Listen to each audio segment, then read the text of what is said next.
Hola, muy buen día. En esta ocasión hablaremos sobre la diabetes tipo 2. Bueno, veamos su definición.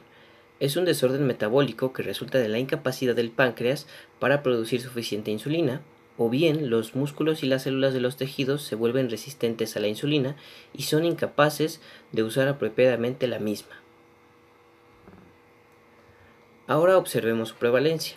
Podemos notar que en el mundo occidental la prevalencia de la diabetes conocida oscila entre el 1 a 3% de la población. Así, se estima en un 2 a 4% la prevalencia de los casos sin diagnosticar. También hay que señalar que la prevalencia aumenta significativamente con la edad y alcanza cifras de 20% por encima de los 80 años. Observemos su genética y mecanismo. Sabemos que la diabetes es consecuencia de una compleja interacción entre múltiples genes y diversos factores ambientales y se caracteriza por defectos en la secreción y en la acción de la insulina que conducen a la hiperglucemia. Se han asociado tres genes de modo consistente con la diabetes tipo 2, que son el PPARG, el KNCJ11 y el TCF7L2. La primera variante genética implicada en la diabetes mellitus tipo 2 fue el PRO12-ALA del gen PPARG, que codifica un receptor nuclear llamado receptor de peroxisoma proliferador activador gamma, que se expresa de modo preferente en el tejido adiposo, donde regula la transcripción de genes implicados en la adipogénesis. El KCNJ11, que codifica los canales de potasio de las células beta, funcionalmente relacionado con el receptor SUR1 de las sulfonilureas, se ha asociado con la diabetes tipo 2. El gen Transcription Factor 7 like2 codifica proteínas implicadas en la secreción de insulina. Es hasta la fecha el gen más fuertemente asociado con la diabetes tipo 2, además de que se han identificado 4 polimorfismos en dicho gen que se asocian con la enfermedad. La utilización de los estudios de asociación del genoma completo o GWAS ha permitido identificar otros genes de riesgo implicados mayormente en la función de la célula beta. Y aquí podemos ver algunos ejemplos y su ubicación. Tenemos al HNF1B, al SLC30A8, al WF1S1, al IGF2B2P, por mencionar algunos. Esta es una pequeña lista, de hecho hay muchos más, pero es para que nos podamos ubicar. A continuación se enumeran los síntomas más frecuentes de la diabetes tipo 2. Sin embargo, cada persona puede experimentarlos de una forma diferente.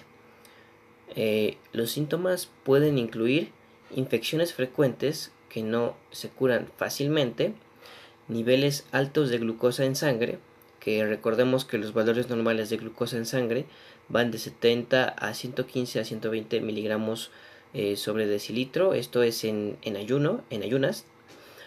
Glucosuria, que es la presencia de glucosa en la orina a niveles elevados.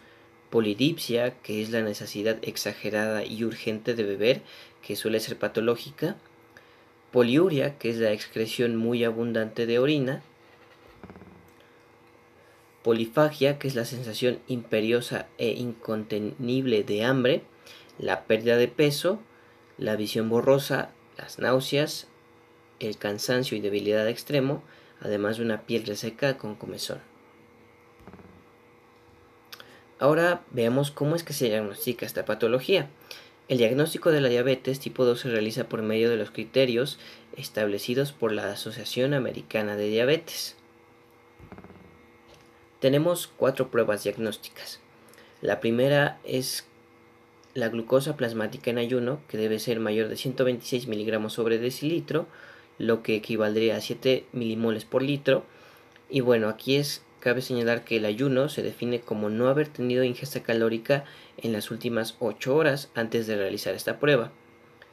Después tenemos a la glucosa plasmática a las 2 horas, mayor de 200 miligramos sobre decilitro, esto equivaldría a 11.1 milimoles, y recordemos que la prueba deberá ser realizada con una carga de 75 gramos de glucosa disueltos en agua. Después tenemos a la hemoglobina glucosilada, que debe ser mayor a 6.5%, lo que equivaldría a 48 milimoles por litro. Esta prueba debe realizarse en los laboratorios certificados. Y por último tenemos al paciente con síntomas clásicos de hiperglucemia o crisis hiperglucémica con una glucosa al azar mayor de 200 miligramos por decilitro. Como dije, estos son criterios diagnósticos de la Asociación Americana de Diabetes. Para el tratamiento médico, los pacientes con diabetes tipo 2 debe ser multifactorial, enfocado en un adecuado control de factores de riesgo, incluyendo hiperglucemia, dislipidemia, hipertensión arterial y tabaquismo. Primeramente tenemos a los antidiabéticos orales. Los fármacos orales se utilizan en pacientes con diabetes tipo 2 que tras un periodo de 2 a 4 meses de tratamiento dietético, ejercicio físico y educación sanitaria no presenten síntomas de glucemia adecuadas al objetivo establecido. Un ejemplo de antidiabéticos orales serían las biguanidas, un fármaco muy usado en nuestro país. Un ejemplo de biguanida es la metformina, que podemos observar en esta diapositiva. Después tenemos a los fármacos insulinosecretores, que son fármacos capaces de provocar un aumento de la secreción y liberación insulínica desde el páncreas, exigiendo un mínimo de funcionamiento de este para que puedan ser útiles. Un ejemplo de estos serían las sulfonilureas, que un ejemplo de sulfonilureas sería la glibenclamida. Después de esto tenemos a los fármacos insulinosensibilizadores que actúan mejorando la sensibilidad a la insulina. Un ejemplo de ello serían las glitazonas. Este grupo se conoce también con el nombre de tiazolidinedionas o agonistas PPAR-gamma. Ahora bien, la insulina debe usarse en diabéticos tipo 2 con una hemoglobina glucosilada mayor de 7.5%, en los que no se alcancen valores inferiores con un control dietético y uso de hiperglucemiantes orales.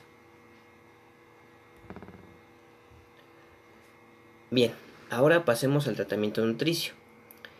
Las recomendaciones dietéticas para el paciente diabético no difieren de las directrices de dieta equilibrada para la población general, salvo que la necesidad de repartir la toma de carbohidratos a lo largo del día y el número de tomas pues va a ser diferente.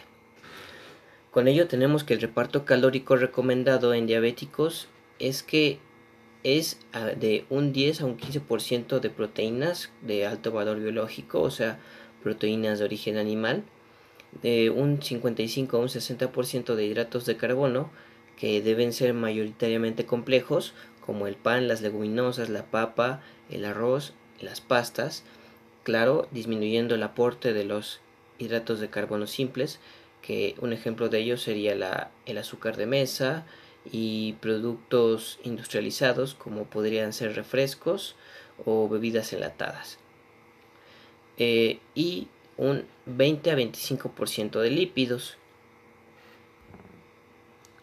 Los objetivos de la dieta en la diabetes podrían resumirse en lo siguiente: ser nutricionalmente completa, contribuir a normalizar los niveles de glucemia, atenuar el riesgo cardiovascular en lípidos y en la presión arterial, también aportar calorías y nutrientes adecuadas para mantener o acceder al peso ideal. Aquí tenemos un detalle muy importante, y es que la mayoría de los pacientes diagnosticados con diabetes tipo 2 padecen de obesidad, y la obesidad va ligada a un aumento de la resistencia periférica a la insulina, por lo cual un objetivo prioritario en los pacientes diabéticos tipo 2 con obesidad es la reducción del peso. Si el individuo ya logró llegar a su peso ideal, sus requerimientos energéticos oscilan alrededor de 30 a 35 kilocalorías por kilogramo al día. Una dieta estricta en alimentos con un índice glucémico bajo pueden repercutir claramente en la disminución de las complicaciones microvasculares en los pacientes con diabetes tipo 2. Aquí podemos observar un semáforo del índice glucémico, el cual nos ayudará a escoger los alimentos con menor índice glucémico para el paciente. También tenemos micronutrientes que nos pueden ayudar en el tratamiento de la diabetes tipo 2, como por ejemplo el cromo puede mejorar el control de la diabetes y regular la resistencia a la insulina y las anormalidades en los lípidos sanguíneos.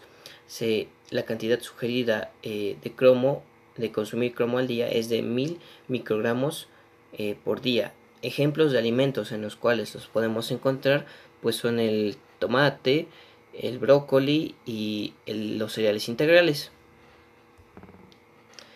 Bueno, el zinc parece influir en la secreción y en la acción de la insulina. Se han recomendado de 15 miligramos al día para los varones y 12.8 miligramos al día para las mujeres.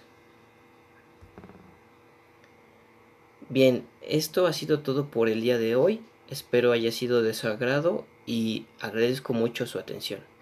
Gracias.